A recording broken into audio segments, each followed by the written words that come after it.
Hi everyone and welcome in a new video of Gamegear. In this video we're going to take a look at the new keyboard from Xtrfy. It's the K4, it's a TKL edition. Of course they also have a full-sized layout, but we're going to take a look at the TKL.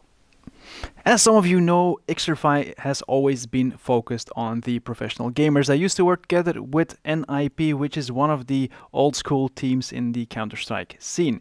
So it comes to no surprise that this keyboard is also geared towards the more competitive gamer.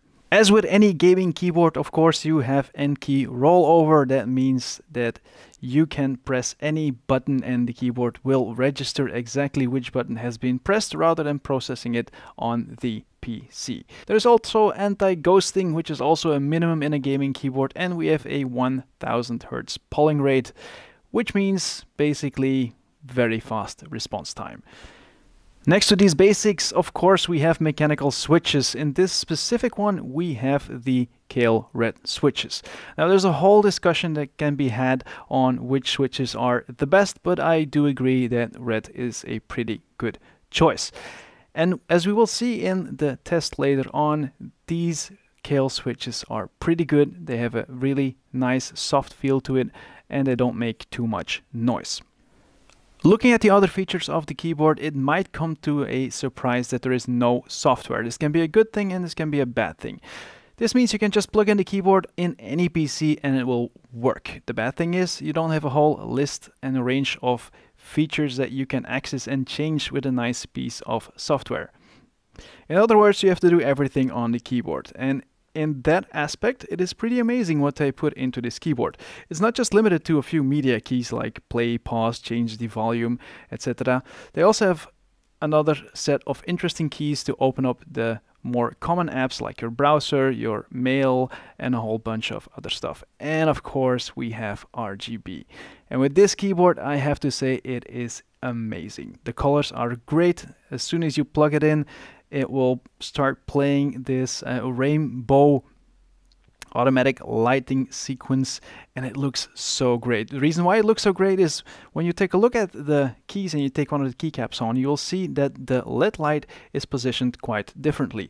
Usually it's either behind the switch housing, or it's at the bottom, but they put it more to the top. This means it shines really bright, it comes out really nice, and just the quality overall of the RGB LED is really well done. Of course, having 16 million colors is only fun if you can play with it, and as I said before, you don't have any software to do it, but you have a whole bunch of programmed features in the keyboard itself. You have a whole range of sequences that you can play. You have the classic follow whatever I type. You can light up different zones. You can change the colors manually. You can put it into rainbow. So one way or the other, you'll probably be able to match this keyboard with the rest of your setup. For me personally, I really like to have everything in sync, so that's a little bit of a downside that I can't do it with software, but hey, you can't have it all. Before we dive into the sound test, there is one more thing I want to take a look at, and that is the cable. When I'm looking at a TKL or a 60% keyboard, I'm thinking about portability. And also, if you have a keyboard geared towards more competitive professional gamers, you have to think about people going to LAN parties and to events to play in competition and so on. That means you want to take your keyboard along, and I really like it when I have a detachable cable. Sadly, this one doesn't have a detachable cable. The cable itself is nice. It's a braided cable. Personally, I think the quality could have been a little bit better. The braiding itself is nice, it feels nice, but there's a little bit of threads coming off pretty quickly. When it comes to the color, specifically for the white keyboard, I was surprised they went for this more grayish color. I think if they went for pearl white, it would have been a much better match with this very specific keyboard.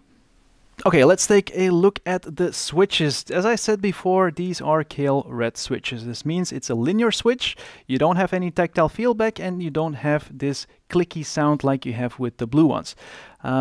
All summed up, that means it's pretty silent.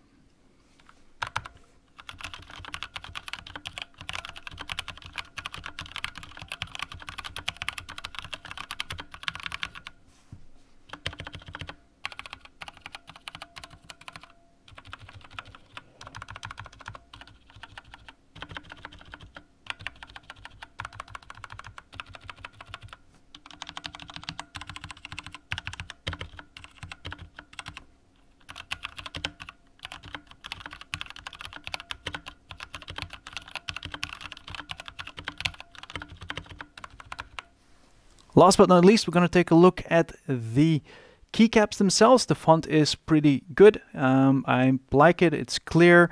It's very obvious and easy to read. When it comes to the keycaps, they did go for ABS. I think that is because they wanted to keep the price closer to 100 euros rather than going well above it. For the fanatics out there, of course, you can just buy a PPT key set, or if you have one, and just replace the keys that are on this one.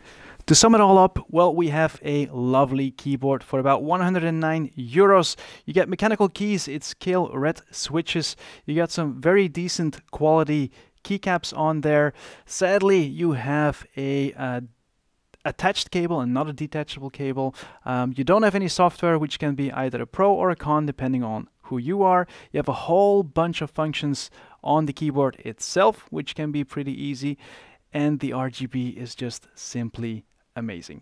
And finally, the overall build quality of this keyboard is great because they use this metal plate. It makes it a bit more heavy. It's about 1 kilogram keyboard. It's definitely not light for such a small keyboard, but it makes it really, really strong. So you don't have to worry about breaking that keyboard ever. So for me, I would say this is definitely a nice keyboard, and it must be a great fit for a bunch of people out there. I love the white one, so if it fits with your setup, I would go for the white one because it brings out the RGB even more. If you got any questions, don't hesitate to post a comment and I'll get back to you as soon as possible. And then I would like to say thank you for watching and see you guys in a next video. Bye.